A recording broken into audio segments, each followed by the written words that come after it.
موت کے وقت انسان دو کیفیت میں ہوتا ہے. کچھ لوگوں کی روح ایسے نکل رہی ہوتی ہے کہ ان کے رگ رگ میں وہ پھنس رہی ہوتی ہے. وَلَوْ تَرَى إِذْ يَتَوَفَّى الَّذِينَ كَفَرُوا الْمَلَائِكَةُ يَضْرِبُونَ وُجُوهَهُمْ وَأَدْبَارَهُمْ. کاش تم دیکھ سکتے وہ منظر جب اللہ کے فرشتے نافرمانوں کی روح کو نکال رہے ہوتے ہیں تو ان کے منہ پہ بھی مارتے ہیں, ان کی کمر پر بھی مارتے ہیں. اور اخرجوا انفسکم اليوم, نکالو آج اپنی روحوں اور جانوں, اب تم بچ نہیں سکتے ہو. وہ پیچھے ہٹنا چاہتے ہیں, رب ارجعون, مجھے واپس کر دے تھوڑی دیر کے لیے, لعلی اعمل صالحا, اب میں پورا ٹھیک مسلمان بن کے چلوں گا. تو اس کے جواب میں ہوتا ہے, اور حدیث پاک میں آتا ہے کہ ملک الموت اترتا ہے, اس کے ساتھ 4 فرشتے ہوتے ہیں. وہ 4 فرشتے آتے اس کی پٹائی شروع کر دیتے ہیں. ابھی پرسوں یہ حدیث میں نے پڑھی ابن ماجہ میں کہ ملک الموت کہتا ہے ایتھا النفس الخبیثہ کانت فی الجسد الخبیث, اے خبیث روح جو خبیث جسم میں تھی, اخرج باہر آؤ. اب وہ واپس تو ہو نہیں سکتا, اپنے آپ کو روک تو سکتا نہیں. تو وہ حیران پریشان خوف زدہ, تو اس کے جواب میں اس کو ملک الموت کہتا ابشری بحمیم وغساق وآخر من شکلہ ازواج, تیار ہو جاؤ خوفناک عذاب کے لیے اور کھولتے پانیوں کے لیے, کانٹے دار جھاڑیوں کے لیے, اور بے شمار عذاب کی شکلوں کے لیے. تو اس کی روح کو جب کھینچتے ہیں تو رگ رگ سے وہ کٹ کے نکلتی ہے, تو سارا وجود زیر و زبر ہوتا ہے. سکرات کا درد ساری دنیا کے دردوں پر حاوی ہے. جب اس کی روح نکلتی ہے اور اس کو لے کر آسمان پر چلتے ہیں تو دروازے پر پہنچتے ہیں تو اندر سے فرشتے پوچھتے ہیں کون ہے؟ کہتے ہیں فلاں کا بیٹا ہے. کا نفس خبیثہ فی الجسد الخبیث, یہ تو وہی بدماش ہے جو بدماش جسم میں تھا, یہ وہ بدبخت روح ہے جو بدبخت جسم میں تھی. اس کے لیے آسمان کے دروازے نہیں کھول سکتے, اسے واپس کر دیا جائے. تو آسمان کے دروازے لا تفتح لهم ابواب السماء ولا يدخلون الجنة حتى يلج الجمل في سم الخياط, کہ ان کے لیے آسمان کے دروازے نہیں کھلیں گے اور ان کے لیے جنت کے دروازے نہیں کھلیں گے. پھر یہ وہاں سے نیچے گرائے جاتے ہیں جو اللہ کا قید خانہ ہے سجین. وما ادراک ما سجین کتاب مرقوم, وہ تمہیں خبر نہیں کہ وہ کیا خوفناک قید خانہ ہے جو اللہ تعالیٰ نے بنایا ہے, اسے وہاں دھکیل دیا جاتا ہے. پھر قیامت تک اس کے لیے انتظار کی گھڑیاں ہیں اور عذاب کی شدت ہے. اور جب کوئی نیک آدمی اللہ تعالیٰ کے دربار میں جانے کا اس کا وقت آتا ہے تو اللہ تبارک و تعالیٰ فرماتے ہیں ان الذین قالوا ربنا اللہ ثم استقاموا تتنزل علیہم الملائکۃ الا تخافوا ولا تحزنوا وابشروا بالجنۃ التي کنتم توعدون نحن اولیاؤکم فی الحیاۃ الدنیا وفی الآخرہ ولکم فیہا ما تشتہی انفسکم ولکم فیہا ما تدعون نزل من غفور الرحیم.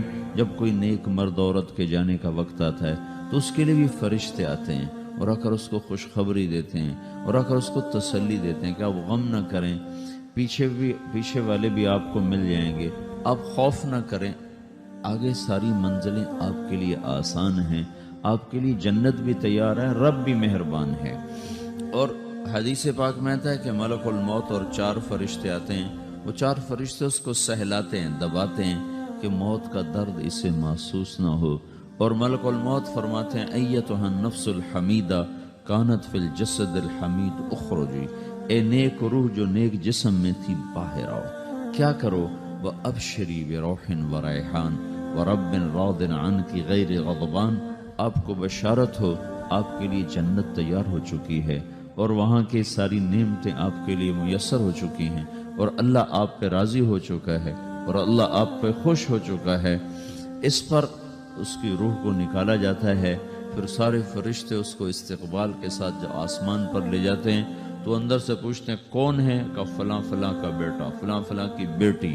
کہتے ہیں نفس حمیدہ فی جسد حمید, یہ تو نیک روح تھی جو نیک جسم میں تھی. مرحبا بہی, اس کو ہم سب استقبال کس کا کرتے ہیں، اور ایک دم آسمان کے دروازے کھلتے ہیں، پھر وہ پہلا، دوسرا، تیسرا، چوتھا سارے آسمان پار کرتا ہوا اللہ پاک کے عرش کے نیچے کے جا کر، مرد ہے یا عورت، وہاں جا کر سجدے میں سر رکھتا ہے، اور اللہ تعالیٰ فرماتے ہیں ہاں اس نے ہمیں خوش کیا، ہم اسے خوش کریں گے، اور اس کو عافیت کے ساتھ وہاں آسمان میں، پہلے آسمان سے لے کر اللہ کے عرش تک یہ سب ویٹنگ روم بنے ہوئے، جہاں اللہ اپنے اپنے درجات کے مطابق جنت والوں کو ٹھہراتا ہے، اور وہ انتظار گاہ ہے، اور وقت ختم ہو جاتا ہے، لہٰذا انتظار کی جو تکلیف ہے وہ بھی ختم ہو جاتی ہے۔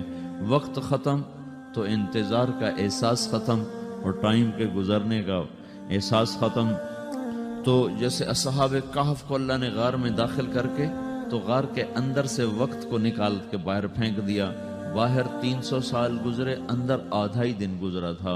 وہ جب اٹھے ہیں تو وہ 25 برس کا نوجوان 325 سال کا ہو کے نہیں اٹھا، وہ 25 سال کی عمر میں اٹھا ہے، نہ ناخن بڑا ہے، نہ مونچھیں بڑی ہیں، نہ ان کی داڑیاں لمبی ہوئی ہیں، چونکہ تو زندہ تھے، مر نہیں گئے تھے، تو زندہ کے تو بال بھی بڑھتے ہیں، ناخن بھی بڑھتے ہیں، لیکن وہ اس طرح اٹھے کہ 300 برس گزر گئے، اور 25 برس کا نوجوان 25 سال کی عمر میں اٹھا ہے، 20 برس کا 20 برس کی عمر میں اٹھا ہے، اور وہ کہنے لگے کم لبثنا، بھئی کتنا ٹھہرے ہیں، کہ یومن او بعض یومن، لگتا ہے کوئی دن، آدھا دن ٹھہرے ہیں۔ وہ صحیح کہہ رہے تھے، باہر اللہ تعالیٰ نے وقت کی گھڑی کو چلائے رکھا، اور اندر غار میں اس کو سوئچ آف کر دیا، نکال دیا، کہ یہاں وقت کو داخل نہیں ہونے دیا، تو وقت کے گزرنے سے جو بھی اثرات مرتب ہوتے ہیں وہ ان پر مرتب نہیں ہوئے، تو وہ 20 آدھے دن کے بعد اٹھے ہیں، باہر 300 سال، اندر آدھا دن۔ یہی کچھ اللہ تبارک و تعالیٰ برزخ میں کر دیتا ہے، وقت کو ختم کر دیتا ہے، گزرنے کا احساس نہیں ہوتا ہے۔ تو اس طرح میرے عزیزو، یہ دو موتیں ہر انسان دیکھتا ہے، یا وہ جنت کے فرشتوں کا استقبال دیکھتا ہے، یا جہنم کے فرشتوں کی مار اور پٹائی کو سہتا ہے۔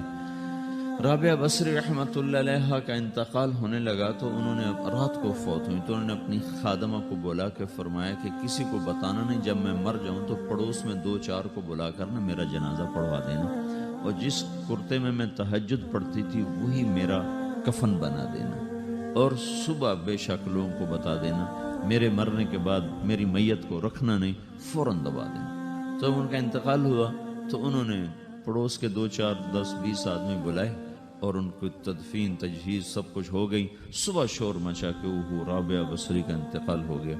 تو اگلے دن وہ خواب میں اس خادمہ کو ملی اور کہا بیٹی تیری بڑی مہربانی، تو نے میری وصیت کے مطابق عمل کیا۔ اس نے دیکھا کہ انہوں نے ایک خوبصورت سبز لباس پہنا ہوا ہے، تو وہ فرمانے لگی، انہوں نے سوال کیا کہ آپ کے ساتھ قبر میں کیا ہوا؟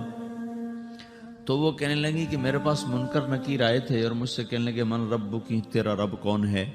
تو میں نے کہا سبحان اللہ، 40 برس جس کو میں نہ بھلا سکی اس کو 4 ہاتھ زمین میں آ کے میں بھول جاؤں گی۔ ان کا 42 برس کی عمر میں انتقال ہوا تھا۔ تو وہ کہنے لگے سبحان اللہ، جس کو میں 40 برس نہ بھولا سکی میں اسے 4 ہاتھ زمین کے اندر آ کے بھول جاؤں گی۔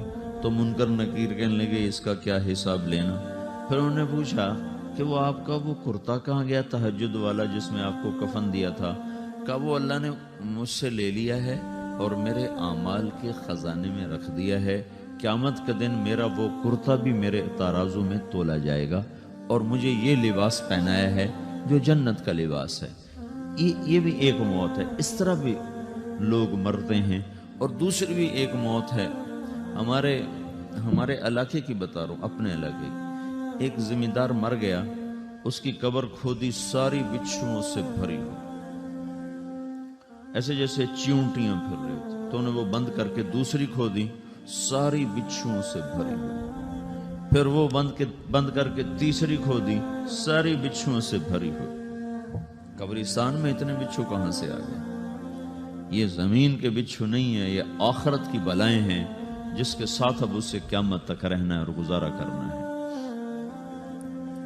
تو یہ 2 طرح کی موتیں روزانہ لوگ مرتے ہیں، روزانہ لوگ مرتے ہیں۔ جب نماز کا وقت ہوتا ہے ملک الموت ساری دنیا کا چکر لگاتا ہے اور دیکھتا ہے کون پڑھ رہا ہے کون نہیں پڑھ رہا، کون پڑھ رہا ہے کون نہیں پڑھ رہا۔ جو نماز کی پابندی کرتا ہے اس کی موت آسانی سے ہوتی، جو نماز میں غفلت کرتا ہے اس کے ساتھ موت کے وقت شدت اور سختی اختیار کی جاتی۔ تو بھائیو، یہ ایک جسم ہے، ایک روح ہے۔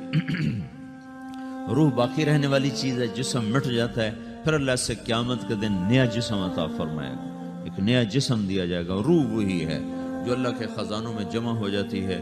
نافرمان کی سیاہ کالی روح ہوتی ہے، فرما بردار کی روشن چمکدار روح ہوتی ہے۔ تو اللہ نے کچھ تقاضے جسم کے رکھے ہیں اور کچھ روح کے رکھے ہیں۔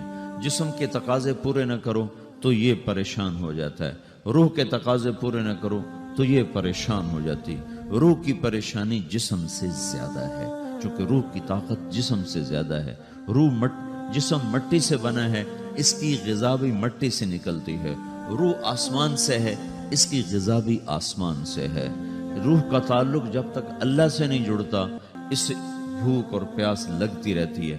جسم کو جب تک روٹی اور پانی نہ ملے یہ تڑپتا اور پریشان رہتا ہے۔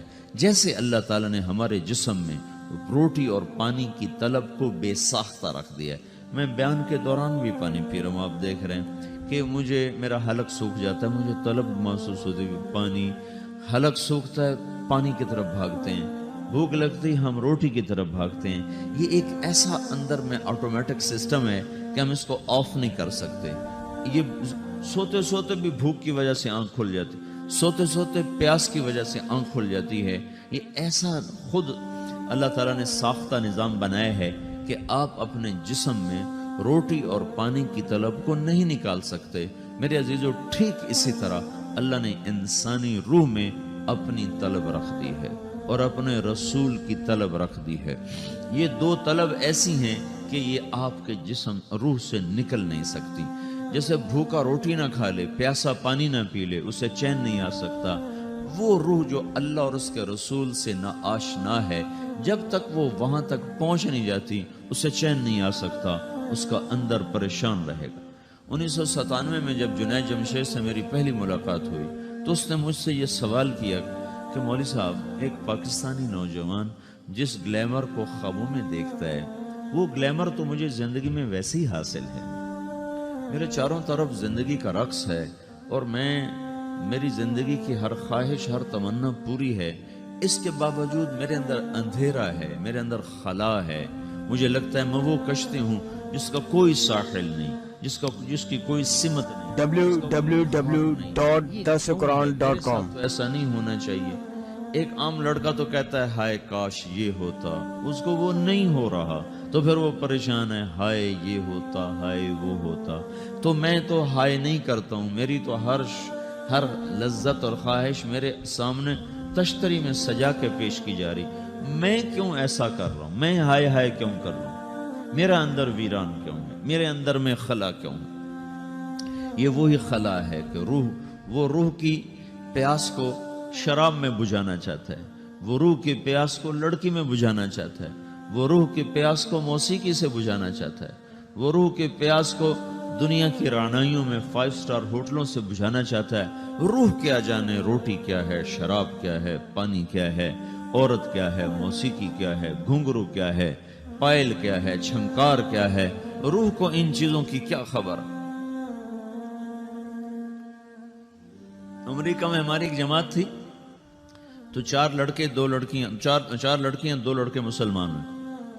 تو ایک لڑکے کا نام رکھا تھا ابراہیم، اور اس کو جب پڑھایا نا کلمہ، انہوں نے کہا ہائے، انہوں نے کہا ہائے، وہ دونوں ہاتھ یہاں رکھے سینے پر، دل پر، کہا ہائے۔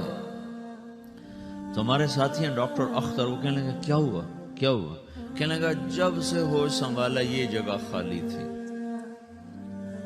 یہ تیرے کلمہ پڑھانے پر بھر گئی ہے کہ میری خوشی سے ہائے نکل گئی۔ یہ جگہ خالی رہے گی، یہاں شراب نہیں پہنچ سکتی، یہاں نغمہ اور موسیقی نہیں پہنچ سکتی، یہاں تالے لگے ہوئے ہیں، یہاں تک کوئی آواز نہیں جا سکتی۔